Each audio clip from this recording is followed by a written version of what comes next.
सखी सहेली कार्यक्रम में आप सभी सखाओं और सखियों का बहुत बहुत स्वागत है।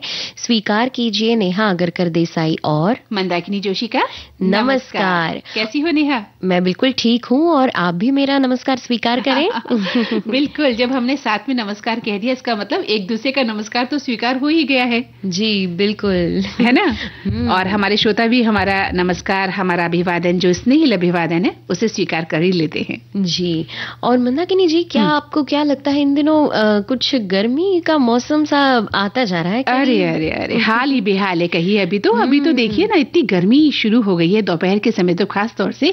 अभी घर से बाहर जब हम निकलते हैं तो थोड़ी सी दूर भी अगर पैदल चलकर जाते हैं तो हाल बेहाल हो जाता है। जी। और ऐसे समय में वो गाना बिल्कुल यहाँ पर सूट करता है ना, जैसे घर से निकलते ही कुछ दूर चलते ही हालत खराब हो जाती है। नहीं मतलब आपने इस गाने को यूं मोड़ दे दिया है कि हालत खराब हो जाती है। बिल्कुल खराब हो जाती है। बिल्कुल सही कहा। घर से निकले हैं, चाहे हम दफ्तर से निकलते हैं या कहीं मार्केट किसी काम से जा रहे हैं और जाना भी पड़ता है, चाहे सुबह हो, शाम हो, दोपहर हो, कुछ भी हो।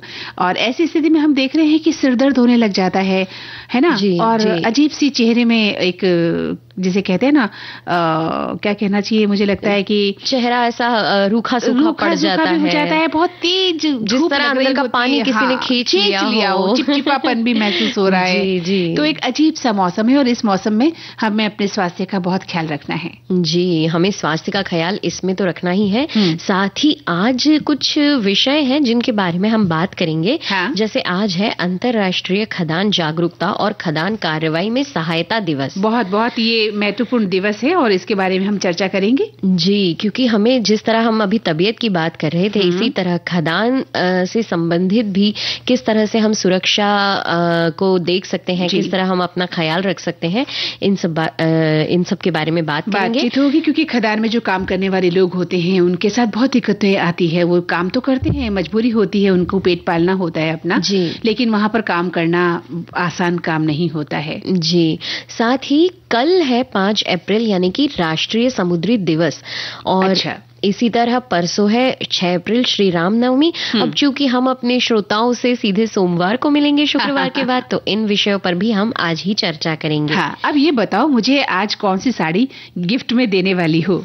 आज गिफ्ट में मिलने वाली है कोसा साड़ी। कोसा साड़ी लेके आई हो मेरे लिए? अरे वाह, क्या बात है। तो इसके बारे में भी बात करेंगे और सखी विशेष में बात करेंगे रंगकर्मी बी जयश्री जी की। हाँ बिल्कुल। तो पहले एक गीत सुन ले। हाँ बिल्कुल, गीत तो सुनना है ही, क्योंकि हमने वो विषय बता दिए हैं जिन के बारे में हमारे श्रोता अपने विचार हमें लिखेंगे। वो किसी भी विषय पर लिख सकते हैं, उनकी इच्छा होगी जिसमें लिखेंगे। खदान के बारे में लिखना चाहें तो लिख सकते हैं, कोसा साड़ी के बारे में लिख सकते हैं। अगर हमारी किसी सखी के पास ये साड़ी है तो उसका जिक्र करें, किस रंग की है, कब उन्होंने खरीदी थी, इसे कब पहना था, उन्हें किस तरह का रंग पसंद है, या इसकी खास कोई जुड़ी हुई क्या क्या होती है। कोई याद हो, किसी ने आपको गिफ्ट किया हो, जैसे आज नेहा मुझे साड़ी गिफ्ट करने वाली है कोसा, तो उसका जिक्र भी हम करेंगे। तो इस तरह से हमें आप बताइए अपने विचार, और बाकी विषय तो हमने आपको बता ही दी है जिस पर आप अपने विचार रख सकते हैं। जी, तो सुन लेते हैं ये गीत।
हम आज के जो विषय हमने बताए थे श्रोताओं को, उनके बारे में विचार शुरू कर देते हैं, अपने विचार देना और श्रोताओं के विचार पढ़ना भी हम शुरू करते हैं।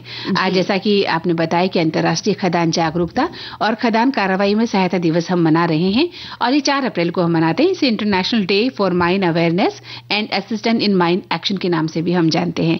और इसका जो उद्देश्य है वो ये है कि बारूदी जो सुरंगें हैं और विस्फोटक अवशेषों से होने वाले जो खतरे हैं उनके बारे में जागरूकता बढ़ाना और उनके बारे में मदद करना। जी, इनके उद्देश्यों में शामिल है कि जैसे बारूदी सुरंगों और विस्फोटक अवशेषों से होने वाले खतरों के बारे में जागरूकता बढ़ाना, साथ ही खदान कार्रवाई में सहायता प्रदान करना या फिर जैसे युद्ध प्रभावित क्षेत्रों में लोगों की सुरक्षा सुनिश्चित करना, साथ ही भूमि पुनर्वास और प्रभावित समुदायों की सहायता करना। हाँ, बिल्कुल सही कहा। और इसका इतिहास अगर हम जानना चाहते हैं तो संयुक्त राष्ट्र महासभा ने 8 दिसंबर 2005 को 4 अप्रैल को इस दिवस के रूप में इस दिवस को आज जो हम मना रहे हैं घोषित किया था और पहला दिवस 4 अप्रैल 2006 को हमने मनाया था। और रही बात महत्व की, तो ये दिन जो है बारूदी सुरंगों और विस्फोटक अवशेषों के खतरों के बारे में जागरूकता बढ़ाने में मदद करता है और ये खदान कार्रवाई में सहायता करने के लिए देशों को प्रोत्साहित भी करता है। जी, ये युद्ध प्रभावित क्षेत्रों में लोगों की सुरक्षा और पुनर्वास में भी मदद करता है। बिल्कुल। इसे लेकर जागरूकता फैलाने के उद्देश्य से कई कार्यक्रम और गतिविधियां भी की जाती हैं। जैसे कि इस दिवस के अवसर पर विभिन्न संगठन और सरकारें खदान जागरूकता और खदान कार्रवाई में सहायता के लिए विभिन्न कार्यक्रम और गतिविधियां आयोजित करती हैं। जैसे कि जागरूकता अभियान, खदानों के खतरों के बारे में जागरूकता बढ़ाने के लिए अभियान चलाना। बिल्कुल, सेमिनार और कार्यशालाएं आयोजित की जाती हैं, जैसे कि खदान जागरूकता और खदान कार्रवाई में सहायता के बारे में सेमिनार लगाए जाते हैं और विभिन्न प्रकार की कार्यशालाएं भी आयोजित की जाती हैं और ये बताया जाता है किस तरह से अपने आप को हम बचा सकते हैं। जी, खदानों से प्रभावित जो क्षेत्रों और समुदायों की सहायता करने के लिए फेडरेंजिंग अभियान भी चलाया जाता है। इसके अलावा सोशल मीडिया अभियान, यानी कि सोशल मीडिया प्लेटफॉर्म पर खदान जागरूकता और खदान कार्रवाई में सहायता के बारे में जागरूकता बढ़ाने के लिए अभियान चलाना। इस दिवस की हर साल नई थीम होती है। इस साल की थीम है सुरक्षित भविष्य यहीं से शुरू होता है। बिल्कुल सही कहा आपने कि सुरक्षित भविष्य यहीं से शुरू होता है, ये इस वर्ष की जो है थीम है। इसके अलावा हमारे कुछ श्रोता साथी हैं जिन्होंने एक ने लिखा है कि उन्होंने सुरक्षा उपकरणों के बारे में जानकारी देते हुए कहा है कि खदान में काम करते समय सावधानी बहुत जरूरी है क्योंकि यहाँ पर कई खतरे हो सकते हैं। यहाँ कुछ सावधानियां दी गई हैं, जैसे कि हेलमेट पहनना। खदान में काम करते समय हेलमेट पहनना जरूरी है ताकि सिर की सुरक्षा हो सके। सुरक्षा चश्मा पहनने से आंखों की सुरक्षा होती है। सुरक्षा जूते पहनने से पैरों की सुरक्षा होती है। खदान में काम करते समय गैस मास्क पहनना जरूरी है ताकि जहरीली गैसों से बचा जा सके। बिल्कुल। और खदान की सुरक्षा के लिए भी कुछ जरूरी कदम हमारे श्रोताओं ने बताए हैं कि खदान की जांच की जाती है। खदान में काम शुरू करने से पहले खदान की जांच होनी चाहिए ताकि ये सुनिश्चित किया जा सके कि ये खदान सुरक्षित है। इसके अलावा विस्फोटकों का उपयोग जो है करते समय भी बहुत सावधानी बरतनी चाहिए ताकि कोई दुर्घटना न हो। और खदान में बिजली की सुरक्षा बहुत जरूरी है ताकि बिजली के झटकों से बचा जा सके। और साथ ही खदान में अग्नि सुरक्षा बहुत जरूरी है ताकि आग लगने से इसे बचाया जा सके।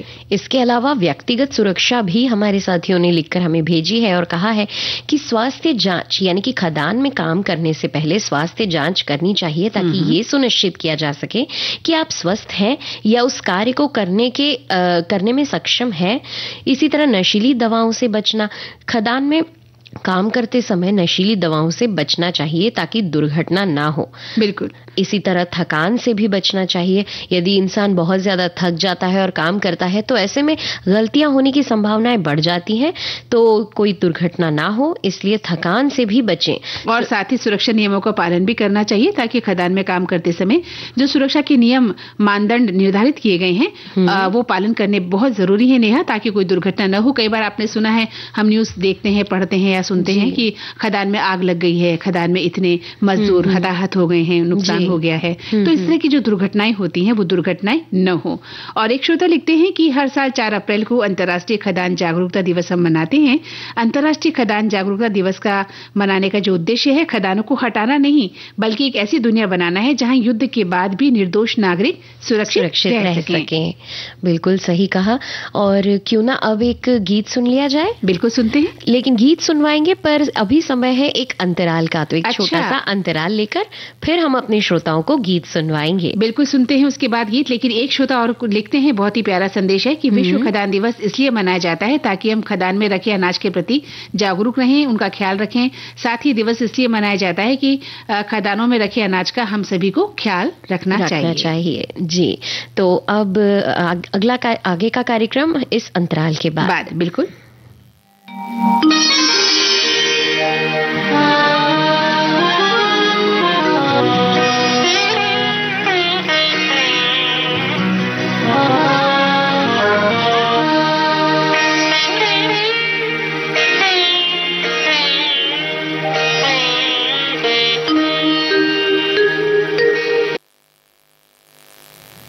तो इस अंतराल के बाद सभी सुनने वालों का फिर से स्वागत है नेहा जी। और अब सुन लेते हैं एक प्यारा सा गीत। बिल्कुल।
भारती पर हर रोज दिन में 1 बजे विविध भारती की गीत माला आपके साथ। जन्म जन्म का साथ है तुम्हारा। इस कार्यक्रम में हर पायदान पर होगी आपकी भागीदारी। हम और तुम, तो हम और आप पिरोएंगे गीतों की इस माला के मोती साथ साथ। हम साथ साथ हैं। जुड़े रहिए हमारे साथ विविध भारती के फेसबुक पेज पर। विविध भारती की गीत माला हर रोज दिन में 1 बजे। विविध भारती, आपका जीवन संगीत। हाँ तो नेहा, अब क्या कहना चाहती हो हमारे श्रोताओं को? आज का हमारा जो विषय है दिन विशेष, यानी कि आज हम बात करेंगे सखी विशेष में बी जयश्री जी, जो कि एक रंगकर्मी है, उनके बारे में। अरे वाह, ये तो मेरा सबसे पसंदीदा विषय है, रंगमंच। आपको बड़ा पसंद है। बिल्कुल। और देखिए, जहाँ तक रंगमंच की बात है तो वो जगह है जहाँ नाटक, नृत्य, खेल इन सभी का मंचन होता है और इसे हम इसलिए थिएटर भी कहते हैं, है ना? जी। और इसमें अभिनय है, नृत्य है, संगीत है, वेशभूषा, मेकअप, बहुत तरह की चीजों का इस्तेमाल होता है। और अगर आपने कोई थिएटर ज्वाइन किया है तो आपको पता चलेगा कि नेशनल लेवल के नाटक कलाकार हमारे करते हैं और उनको देखने के बाद एक अलग ही तरह का भाव हम लेकर आते हैं, हमारे मन में आता है। जी बिल्कुल। इसी तरह बी जयश्री जी एक अनुभवी भारतीय रंगमंच अभिनेत्री, निर्देशक और गायिका हैं, जिन्होंने फिल्मों और टेलीविजन में भी अभिनय किया है। इसके अलावा उन्होंने कई फिल्मों में डबिंग कलाकार के रूप में काम किया है। इनका जन्म बेंगलोर में जीवी मालथम्मा के घर 9 जून 1950 में हुआ था। वो 1976 में बेंगलोर में स्थापित एक शौकिया थिएटर कंपनी स्पंदना थिएटर की क्रिएटिव डायरेक्टर हैं। बिल्कुल। और उन्होंने 2010 में भारतीय संसद के ऊपरी सदन राज्यसभा के लिए नामित भी उन्हें किया गया था और उन्हें 2013 में भारत सरकार द्वारा चौथे सर्वोच्च नागरिक जो सम्मान मिलता है, पद्मश्री, उससे सम्मानित भी किया गया था। ये एक प्रसिद्ध थिएटर निर्देशक गुब्बी वीरन्ना की पोती हैं, जिन्होंने गुब्बी वीरन्ना नाटक कंपनी की स्थापना की थी। उन्होंने 1973 में दिल्ली के राष्ट्रीय नाट्य विद्यालय से स्नातक की उपाधि प्राप्त की, जहां उन्होंने प्रसिद्ध रंगमंच निर्देशक और शिक्षक इब्राहिम अलकाजी से प्रशिक्षण लिया। क्या बात है! आपको पता है, अलकाजी सबसे बड़े निर्देशक हुआ करते थे और उस दौरान जब एनएसडी में वो थे ना नेहा, तो अलकाजी से जितने भी कलाकार सीख कर निकले, उनके मुंह से आप उनके बारे में सुनेंगे तो हैरान रह जाएंगे। इतने मतलब क्या कहना चाहिए, उच्च स्तर के निर्देशक थे अलकाजी, जिनके निर्देशन में कितने ही लोगों ने सीखा और आज बड़े बड़े कलाकार बन गए हैं। जी।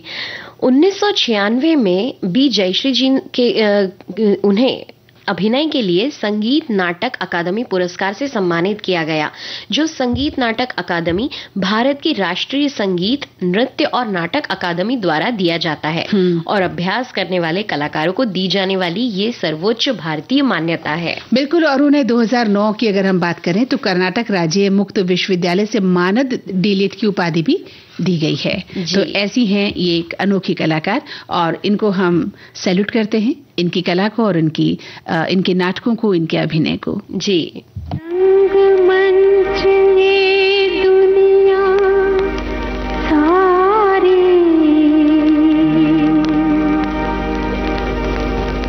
हर इंसान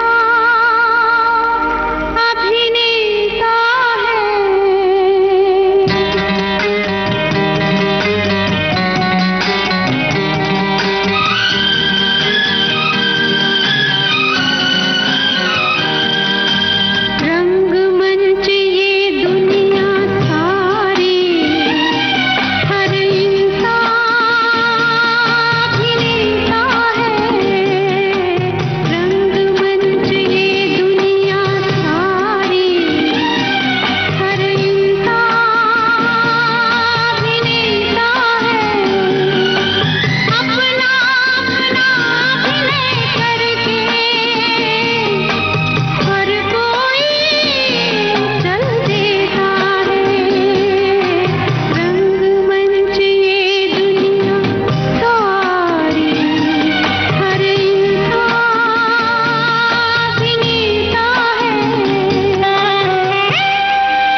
ये सच है नेहा, रंगमंच है ये दुनिया सारी और हम हर इंसान अभिनेता है और अपना अपना जो रोल है वो निभा कर हमें चले जाना है। और हर कोई हर बार एक नए किरदार में होता है। बिल्कुल। अगर एक स्त्री की बात करें तो पहले वो एक बच्ची के किरदार में होती है, फिर धीरे से माँ के किरदार में आती है, बहन के किरदार में, फिर माँ के किरदार में। इस तरह हर व्यक्ति का किरदार बदलता रहता है। बिल्कुल, लेकिन हाँ, एक सफल इंसान वही है जो हर किरदार को बखूबी निभा जाए, है ना? क्या बात है। जी जी बिल्कुल। चलिए तो अब बात करते हैं हम वो जो तुम मुझे गिफ्ट देने वाली हो। मैं बहुत उत्साही हूँ इस गिफ्ट को पाकर और देखकर कि आज किस तरह की साड़ी मेरे लिए लेकर आई हो। जी, तो आज मैं आपके लिए लेकर आई हूँ छत्तीसगढ़ की खास कोसा साड़ी।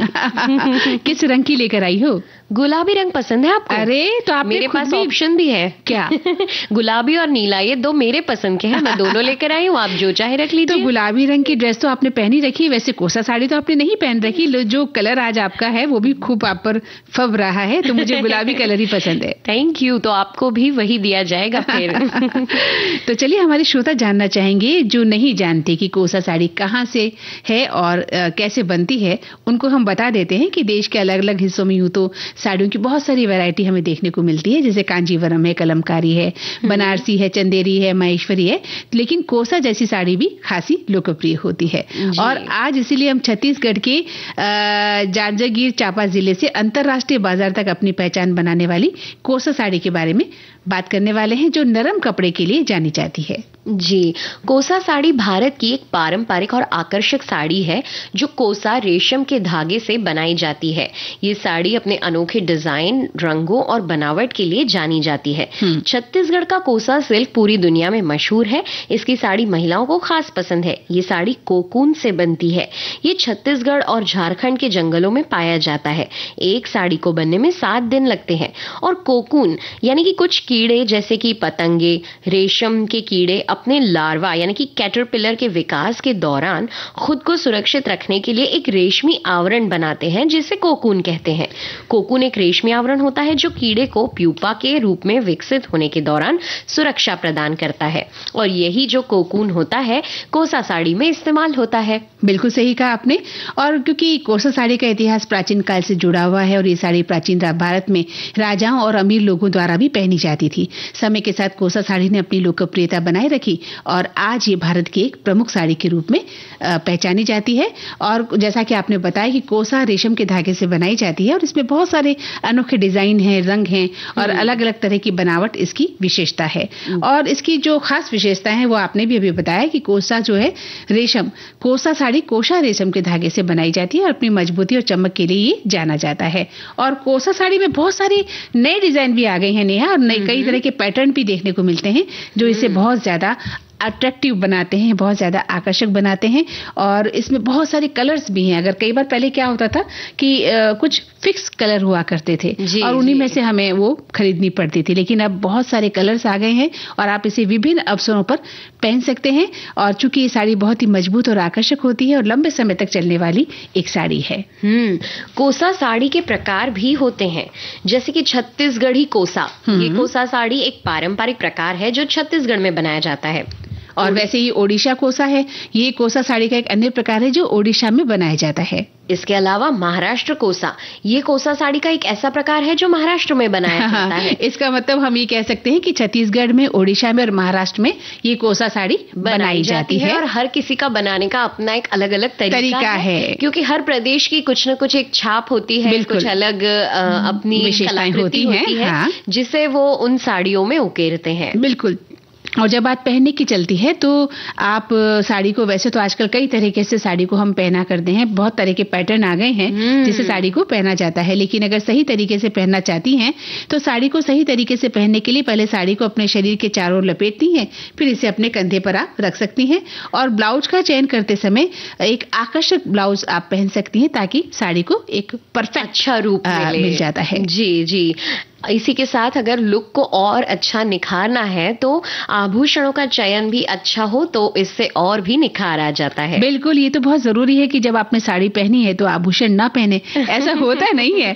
जितनी भी स्त्रियां हैं वो जब भी साड़ी पहनेंगी और खास तौर से किसी पार्टी में या वैवाहिक फंक्शंस में जब वो जाती हैं तो आभूषण तो उनकी पहली पहचान होती है। तो चलिए इसी पर हम बात करेंगे, लेकिन एक छोटा सा अंतराल हमें अभी लेना पड़ेगा। जी।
इस अंतराल के बाद सभी सुनने वालों का फिर से स्वागत है नेहा।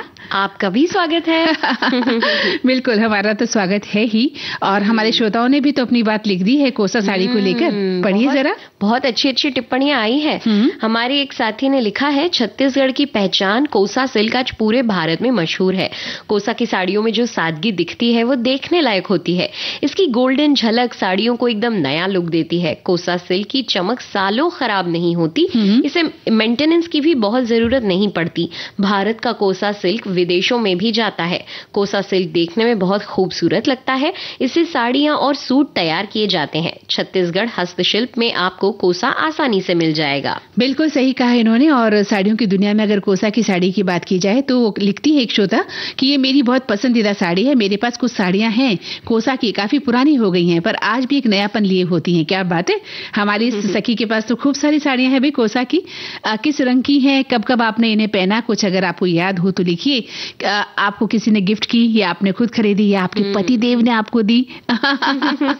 इसका जिक्र अगर आप करती हैं तो हमें और भी अच्छा लगेगा। ये लिखती है कि देखने में सिंपल होती है पर इनकी बात तो कुछ अलग होती है। जब भी मुझे सिल्क या कोसा की साड़ी खरीदनी होती है तो मैं एक शोरूम में जाती हूँ और वहां के स्टाफ के लोग मुझे पहचानने लग गए हैं और कुछ डिस्काउंट भी मिल जाता है इन्हें। क्या बात है। हर बार आप एक ही जगह से ले रही हैं, उसका फायदा मिल रहा है आपको। और हमारी जो महिलाएं हैं, जो सखियां हैं ना, वो तो इस बात का ध्यान रखती हैं नेहा कि कहाँ डिस्काउंट मिलने वाला है, कहाँ सेल लगने वाली है ना। ये एक हमारी सखियों का शौक होता है जी। और हमारी एक साथी लिखती हैं, छत्तीसगढ़ के जांजगीर चांपा जिले से अंतर्राष्ट्रीय बाजार तक अपनी पहचान बनाने वाली कोसा साड़ी अपने नरम कपड़े के लिए जानी जाती है। वहीं छत्तीसगढ़ का कोसा पूरी दुनिया में अपने खास टेक्सचर के लिए मशहूर है। यहाँ के जांजगीर चांपा के लगभग हर गांव में कोसा के कपड़े निर्मित किए जाते हैं। वहीं एक श्रोता लिखते हैं कि छत्तीसगढ़ की पहचान कोसा सिल्क आज पूरे भारत में मशहूर है। कोसा की साड़ियों में जो सादगी दिखती है वो देखने लायक होती है। इसकी गोल्डन झलक साड़ियों को एकदम नया लुक देती है। कोसा सिल्क की चमक सालों खराब नहीं होती और इसे मेंटेनेंस की भी जरूरत नहीं पड़ती। भारत का कोसा सिल्क विदेशों में भी जाता है। कोसा सिल्क देखने में बहुत खूबसूरत लगता है और इसमें साड़ियां, सूट तैयार किए जाते हैं और छत्तीसगढ़ हस्तशिल्प में आपको कोसा आसानी से मिल जाता है। तो कोसा के सूट भी होते होंगे नेहा फिर। आजकल तो जिस कपड़े की साड़ियां बनती है सबके सूट भी बनने लगे हैं।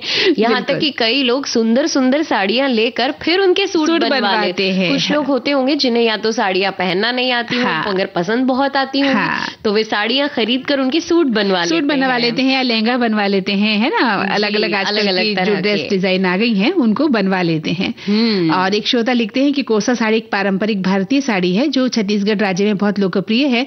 ये साड़ी अपने अनोखे डिजाइन, रंगों और बनावट के लिए जानी जाती है। इसकी विशेषता है कि कोसा साड़ी कोसा सिल्क से बनाई जाती है, रेशम है, पारंपरिक होती है, रंगों में विविधता मिलती है और बनावट जो है बहुत ही अनोखी और आकर्षक होती है साड़ी की, जो इस साड़ी को विशेष बनाती है। इसका सांस्कृतिक महत्व भी इन्होंने बताया है। इन्होंने लिखा है, कोसा साड़ी छत्तीसगढ़ की संस्कृति और परंपरा का एक महत्वपूर्ण हिस्सा है। कोसा साड़ी एक पारंपरिक पोशाक है जो छत्तीसगढ़ की महिलाओं द्वारा विशेष अवसर अवसरों पर पहनी जाती है। कोसा साड़ी में कला और शिल्प का एक अनोखा संयोजन होता है जो इसे और भी विशेष बनाता है। बिल्कुल सही कहा इन्होंने, क्योंकि कोसा साड़ी एक अनोखी और आकर्षक पारंपरिक पोशाक है नेहा, और छत्तीसगढ़ की जो संस्कृति और परंपरा का ये एक महत्वपूर्ण हिस्सा भी है। तो चलिए हम भी छत्तीसगढ़ चलते हैं और बहुत सारी कोसा साड़ियां खरीद कर लेकर आते हैं। अच्छा जी मैं हारी चलूं मान जाओ ना, देखी सबकी यारी मेरा दिल जलाओ ना।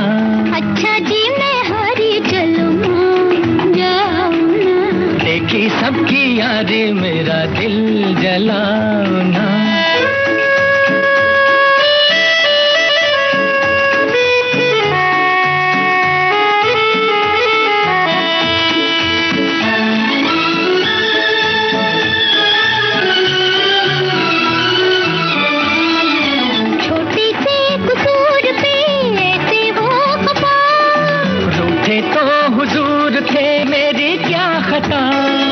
देखो दिल न तोड़ो, छोड़ो हाथ छोड़ो, देखो दिल न तोड़ो, और छोड़ो हाथ छोड़ो, छोड़ दिया तो हाथ मलोगे समझे, अज समझे। अच्छा जी मैं हारी चलूं मान जाओ ना, देखी सबकी यारी मेरा दिल जलाओ ना। अच्छा जी मैं हारी चलूं मान जाओ ना, देखी सबकी यारी मेरा दिल जलाओ ना।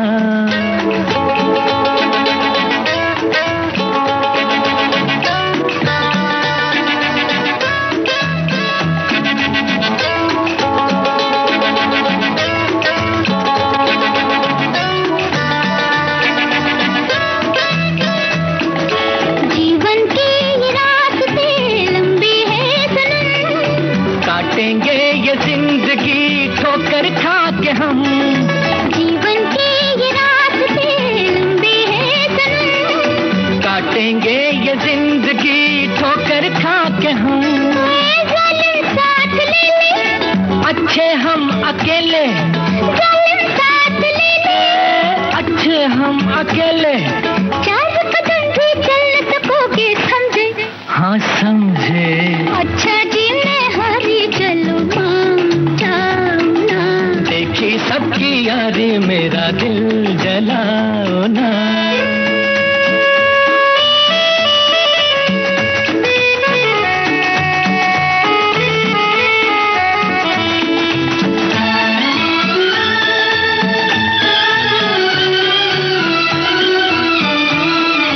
जाओ रे सकोगे ना तुम भी चैन से, तुम तो खैर लूटना जीने के मजे, क्या करना है तुझे, हो रहना किसी के, क्या करना है तुझे, और हो रहना किसी के, हम न रहे तो याद करोगे समझे, समझे।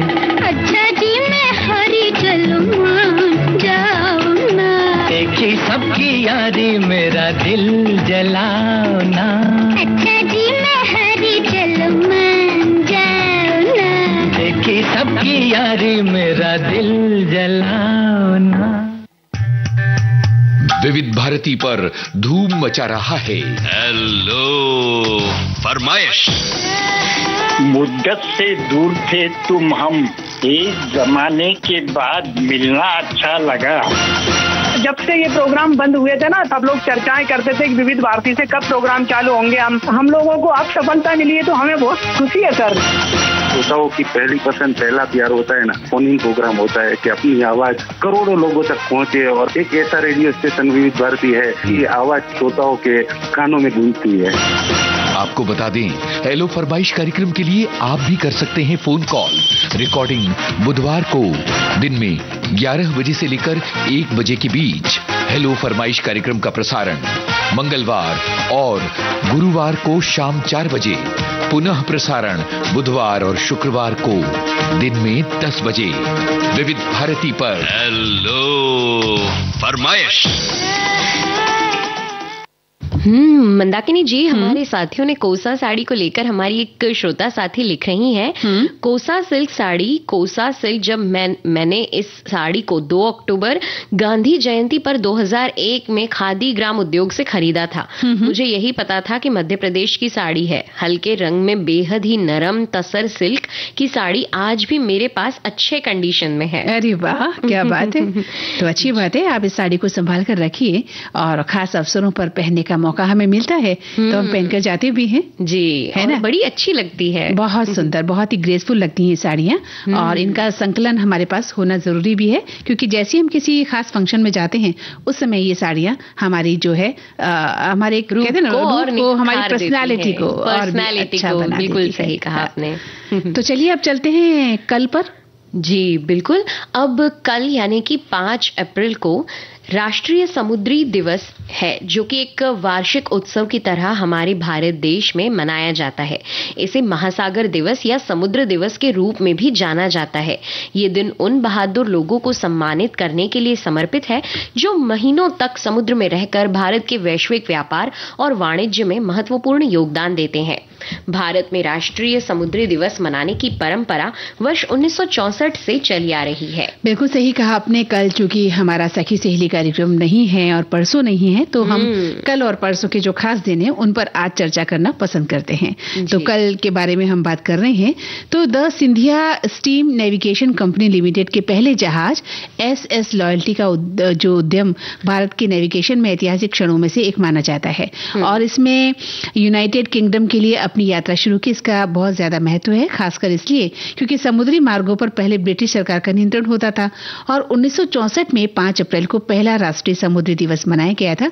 तब से ये हर साल इसी तारीख को मनाया जाता है।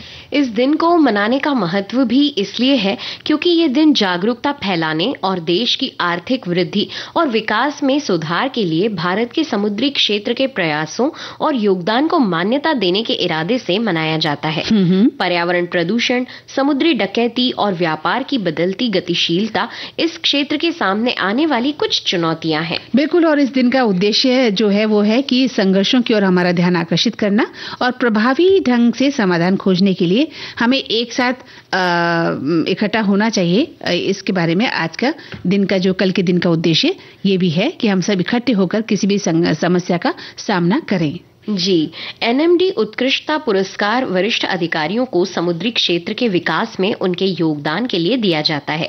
ये युवा पीढ़ी से भी इस उद्योग में अपने करियर बनाने का आग्रह करता है। और इस वर्ष की थीम क्या है नेहा? जैसे कि हर साल इस तरह के कार्यक्रमों की कुछ न कुछ अलग अलग थीम्स होती हैं, इस तरह इस बार की थीम है our ocean, our obligation, our opportunity, यानी कि हमारा महासागर, हमारा दायित्व और हमारा अवसर। जी हाँ, तो चलिए इस दिवस के लिए हम सभी को शुभकामनाएं देते हैं कि हम जहां पर भी काम करें वहां के लिए हम ज्यादा से ज्यादा सोचें, समझें और वैसा ही कार्य करें ताकि जिस जगह पर हम काम कर रहे हैं वहां की सुरक्षा पहले हो। जी।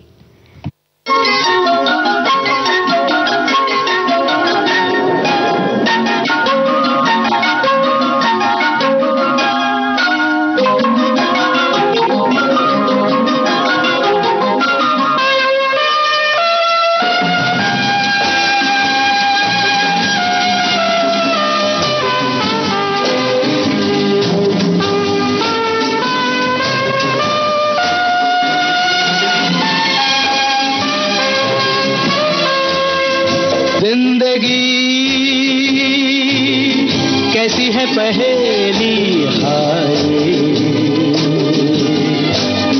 कभी तो हंसाए कभी ये रुलाए। जिंदगी कैसी है पहेली हाय, कभी तो हंसाए कभी ये रुलाए।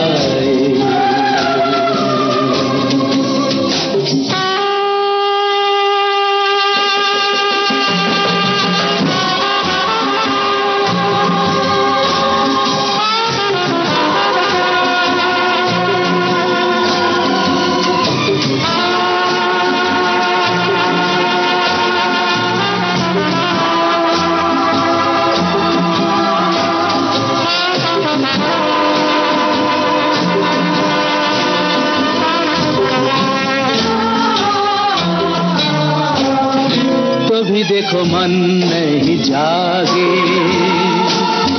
पीछे पीछे सपनों के भागे, तो भी देखो मन नहीं जागे,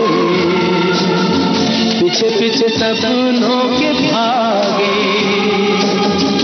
एक दिन सपनों का राही चला जाए सपनों से आगे कहाँ। जिंदगी कैसी है पहेली हाय, कभी तो हंसाए कभी ये रुलाए।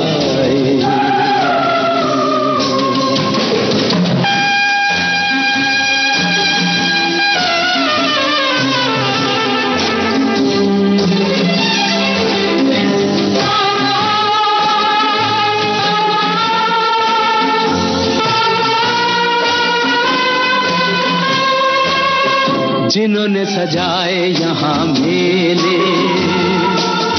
सुख दुख संग संग झेले, जिन्होंने सजाए यहाँ मेले, सुख दुख संग संग झेले, वही चुनकर खामोशी यूं चले जाए अकेले कहाँ। जिंदगी कैसी है पहेली हाय, कभी तो हंसाए कभी ये रुलाए। नेहा, हमारे श्रोताओं ने भी अपने विचार हमें लिखे हैं राष्ट्रीय समुद्री दिवस के बारे में। आप लिखते हैं एक श्रोता हमारे कि ये दिवस हर साल जागरूकता फैलाने और देश के आर्थिक विकास और वृद्धि को बढ़ाने के लिए भारत के समुद्री क्षेत्र के प्रयासों और योगदान को मान्यता देने के लिए किया जाता है, मनाया जाता है। और ये क्षेत्र समुद्री डकैती, पर्यावरण प्रदूषण और बदलते व्यापार गतिशीलता जैसी चुनौतियों का सामना करता है। और इस दिन का उद्देश्य है उद्योग के संघर्षों की ओर ध्यान आकर्षित करना और प्रभावी समाधान खोजना। और NMD उत्कृष्टता पुरस्कार वरिष्ठ अधिकारियों को समुद्री क्षेत्र के विकास में उनके योगदान के लिए भी दिया जाता है। और ये दिन युवा पीढ़ी को उद्योग में अपना करियर बनाने के लिए भी प्रेरित करता है। जी, एक साथी लिखते हैं राष्ट्रीय समुद्री दिवस ये दिन भारत के समुद्री इतिहास, समुद्री व्यापार के महत्व और अर्थव्यवस्था में नाविकों की भूमिका को मान्यता देने के लिए मनाया जाता है। ये दिवस 5 अप्रैल को मनाया जाता है। भारत का 95% से अधिक व्यापार और मूल्य के हिसाब से 70% व्यापार समुद्री मार्गों से ही होता है। वहीं एक श्रोता लिखते हैं कि राष्ट्रीय समुद्री दिवस हमारे समुद्री क्षेत्रों में व्यापक व्यापार अबाध रूप से चलते रहने के परिप्रेक्ष्य में ही आज का ये दिवस मनाया जाता है, जो कि कल मनाया जाएगा। इसमें युवाओं को भी प्रोत्साहित करते रहने का उद्देश्य होता है। समुद्री क्षेत्रों में किसी भी प्रकार की छिनैती डकैती रोकने का भी खास प्रयास किया जाता है और उत्कृष्ट कार्य के लिए पुरस्कार भी दिया जाता है। साथ ही एक साथी लिखते हैं भारत में हर साल 5 अप्रैल को राष्ट्रीय समुद्री दिवस मनाया जाता है, जो 1919 में पहली बार भारतीय ध्वज के नीचे मुंबई से लंदन के लिए रवाना हुए जहाज एस लॉयल्टी की यात्रा की याद में बनाया जाता है। ये समुद्री दिवस के बारे में कुछ और जानकारी है, जैसे कि इसको मनाने का कारण। 5 अप्रैल को राष्ट्रीय समुद्री दिवस मनाने का कारण ऐतिहासिक है। 1919 में इसी दिन भारतीय ध्वज के नीचे चलने वाला पहला व्यापार जहाज एस लॉयल्टी मुंबई से लंदन की अपनी यात्रा पर निकला था। जी, और हमारे एक श्रोता लिखते हैं ये हमने तो वही लिखा समुद्र के बारे में जो बचपन में पढ़ा था, बाकी बड़े बड़े लेख तो YouTube से देखकर भी लिखे जा सकते हैं। तो भाई देखिए, ये तो एक सुविधा है, लेकिन बात ये है कि आप कहीं से भी लिखते हैं, किसी भी लिंक से जाकर जब आप लिखते हैं उसको अपनी भाषा में लिखें कि आप क्या सोचते हैं उस दिवस के बारे में। अगर आप ज्यों का त्यों उसको लिख देते हैं तो वो तो कॉपी पेस्ट हो गया ना, फिर उसको हम शामिल भी नहीं करते हैं। आपने अपने बचपन की जो पढ़ा था, सुना था, वो लिखा, हमने उसे भी पढ़ा, लेकिन जो लोग अन्य लोग हैं जो लिखते हैं अपनी भाषा में, तो हम उन्हीं संदेशों को शामिल भी करते हैं।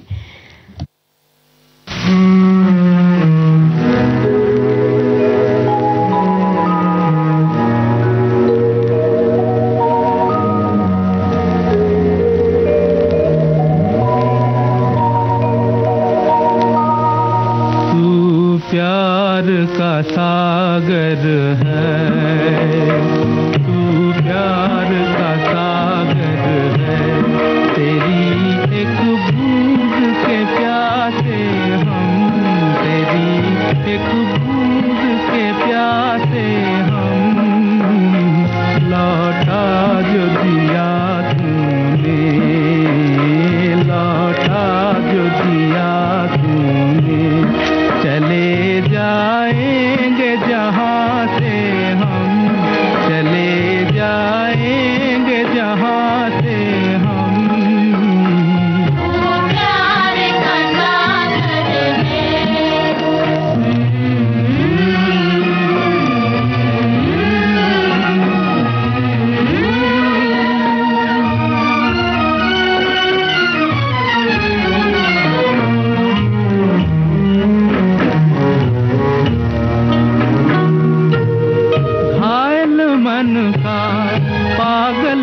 पंछी उड़ने को बेकरार,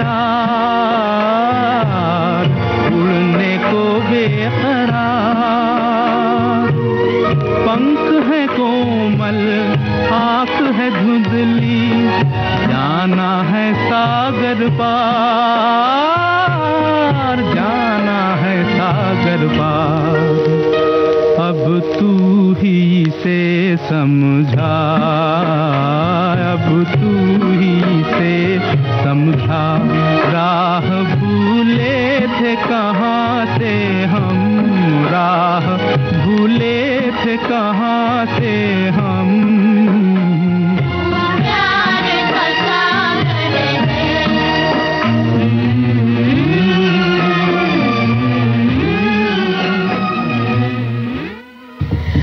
तो हम हमारे श्रोताओं को बता दें कि 6 अप्रैल यानी कि परसों यानी कि रविवार के दिन श्री राम नवमी का महोत्सव पूरे देश भर में मनाया जाने वाला है। बिल्कुल, तो इन दिनों 9 दिन हम जो व्रत रख रहे हैं, उपवास रख रहे हैं, नवरात्रा के पर्व को निभा रहे हैं, ये दिन जो है खास महत्व रखता है। जी बिल्कुल, अपना महत्व है ही। साथ ही जो हमारे मतलब जो राम भगवान को मानने वाले लोग हैं, उनका इस दिन को लेकर एक अलग ही उत्साह होता है। हम सभी में एक नई ऊर्जा का प्रवाह होता है। साथ ही जो उपवास हम करते आ रहे होते हैं, वो फलीभूत होने की भी संभावनाएं बढ़ जाती हैं इस दिन। बिल्कुल, एक श्रद्धा और भक्ति का पर्व है जिसे हम निभाते हैं, और हमारे घर की जो स्त्रियां हैं, महिलाएं हैं, वो इसे और भी शिद्दत के साथ मनाती हैं, है ना। हर घर में इन दिनों चहल पहल का माहौल है। सुबह से लेकर शाम तक अगर आप देखेंगे तो दुर्गा माँ के भजन है, भगवान राम की स्तुति है, इस तरह का माहौल हमें अपने आसपास देखने को मिलता है। और रामलीला भी देखने को मिलती है। आपने रामलीला देखी है नेहा? बिल्कुल, बड़ा मजा आता है ना। रामलीला में जब भगवान राम, रावण और सीता मैया जब अपने अपने डायलॉग्स बोल रही होती हैं, तो ऐसे लगता है कि सचमुच के राम खड़े हैं। जब हम रामायण देखा करते थे सीरियल, तो भगवान राम ही लगते थे कलाकार, और सीता मैया ही लगती थी, और लक्ष्मण ही लगते थे वो, और उनको देखकर हाथ अपने आप ही उठ जाते थे नमन करने को। जी, और वो भावनाएं भी मन में जागृत हो जाती थी। जैसा हमें कभी ईश्वर को के सामने जब हम खड़े होते हैं, मूर्ति के सामने खड़े होते हैं, तो जैसा लगता है वैसा ही उस समय भी हमें महसूस होता था। तो हमारे एक श्रोता लिखते हैं कि रामनवमी का त्योहार चैत्र मास की शुक्ल पक्ष की नवमी को मनाया जाता है, जो अप्रैल मई में आता है। धर्मशास्त्रों के अनुसार इस दिन मर्यादा पुरुषोत्तम भगवान श्री राम जी का जन्म हुआ। चैत्र नवरात्रि का आज अंतिम दिन होता है। उस दिन सभी घरों में मीठे पकवान बनते हैं। देवी माँ की गोदी भरकर उन्हें विदाई दी जाती है। हमारे घर में उस नवमी पूजा या शीतला पूजा बोला जाता है, और भगवान राम का भागवत भजन करके ध्वज चढ़ाया जाता है, और बजरंगबली का ध्वज चढ़ाया जाता है, ध्वजा चढ़ाई जाती है, और फिर भजन भी गाए जाते हैं। एक साथी लिखते हैं, अयोध्या जिनका धाम है, राम जिनका नाम है, मर्यादा पुरुषोत्तम वो राम है, उनके चरणों में हमारा प्रणाम है। जय जय श्री राम, और रामनवमी की शुभकामनाएं इन्होंने। वहीं एक श्रोता लिखते हैं कि रामनवमी भगवान राम के मानव और दिव्य दोनों रूपों में प्रकट होने का प्रतीक है, जिसे पूरे भारत में, विशेष रूप से उत्तर प्रदेश के पवित्र शहर अयोध्या में तो जो भगवान राम का जन्म स्थान है, गहन श्रद्धा और उत्सव के साथ मनाया जाता है। रामनवमी भगवान राम के जीवन के हर पहलू का सम्मान करती है। एक वचनी, एक पत्नी, एक बाणी, मर्यादा पुरुषोत्तम प्रभु श्री राम, चैत्र शुद्ध नवमी के मध्याह्न समय पर अयोध्या में उनका जन्म हुआ। रामायण महाकाव्य के इस नायक के गुण लक्षणीय है। दिया हुआ वचन निभाना, एक पत्नी व्रत, और उनके धनुष का एक बाण काम सफल करके ही रहता था। बिल्कुल, रामनवमी का त्योहार मनाते हुए राम प्रभु के आदर्श गुण अपनाने की कोशिश हमें जरूर करनी है। ऐसी शुभकामनाएं हमारे एक श्रोता ने दी है। और एक श्रोता लिखते हैं कि रामनवमी सिर्फ धार्मिक त्योहार नहीं है, बल्कि भगवान राम के सिद्धांतों और आदर्शों की याद भी दिलाता है। ये लोगों को सत्य, नैतिकता और भक्ति का जीवन जीने के लिए प्रोत्साहित करता है। इस त्योहार को मनाकर भक्त ईश्वरीय आशीर्वाद प्राप्त करते हैं और राम की शिक्षाओं को अपने जीवन में शामिल करने का प्रयास करते हैं। हम भी यही आशा करेंगे कि हम भी भगवान राम के इन गुणों को अपने जीवन में उतार सकें। बिल्कुल, और उसका अनुसरण कर सकें। मंगल भवन अमंगल हारी, द्रवहु सुदशरथ अजर बिहारी। सिया राम जय जय राम, राम सिया राम जय जय राम।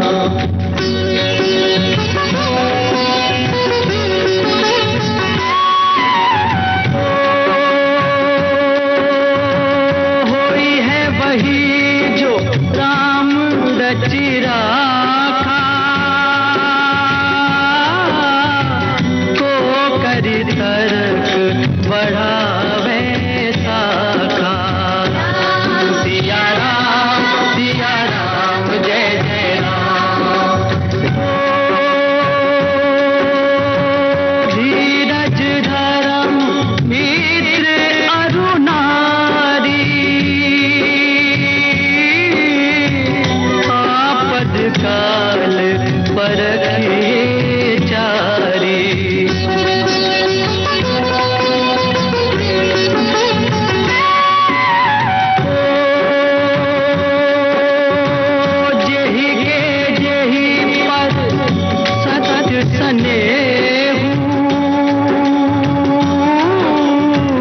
सोते ही मिले न कछु संदेहु।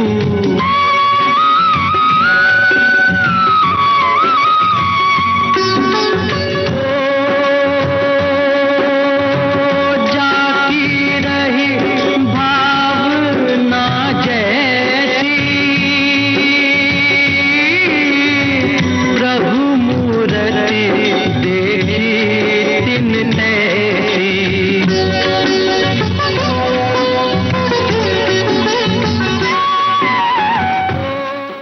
और अब इस कार्यक्रम से मंदाकिनी जोशी और नेहा आगरकर देसाई को दे आज्ञा। नमस्कार।